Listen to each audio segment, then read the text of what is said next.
আজ সকাল থেকেই মনটা কেমন চিকেন খেতে ইচ্ছা করছিল।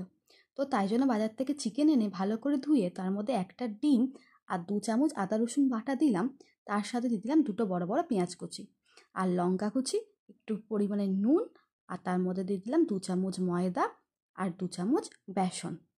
তারপরে তার মধ্যে দিয়ে দিলাম গোলমরিচ গুঁড়ো, দিয়ে 1 চামচ হলুদ গুঁড়ো দিলাম আর 1 চামচ লঙ্কা গুঁড়ো দিলাম। বেশ ওইগুলোকে ভালো করে মিশিয়ে রাখতে হবে মাংসের সাথে। মিশিয়ে 30 মিনিটের জন্য অপেক্ষা করতে হবে। ব্যাস, তার মধ্যেই কড়াইতে তেল গরম করতে দিয়ে দিন। তারপরে আস্তে আস্তে চিকেনগুলোকে ছেড়ে দিন। মনে রাখতে হবে আমি এটা দুবার ভাজবো।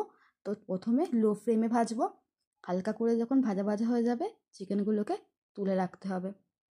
তারপরে আবার ওই একই তেলে চিকেনগুলোকে আবার দিয়ে দেবো, দিয়ে ডিপ ফ্রাই করে নেবো কিছুক্ষণের জন্য।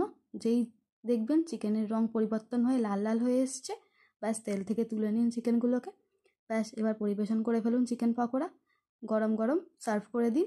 দেখতেই পাচ্ছেন আমাদের চিকেন পকোড়াটা কত সুন্দর হয়েছে। বাইরেটা ক্রিপসি আর ভেতরটা জুসি। দেখে বলুন আপনাদের কেমন লাগছে।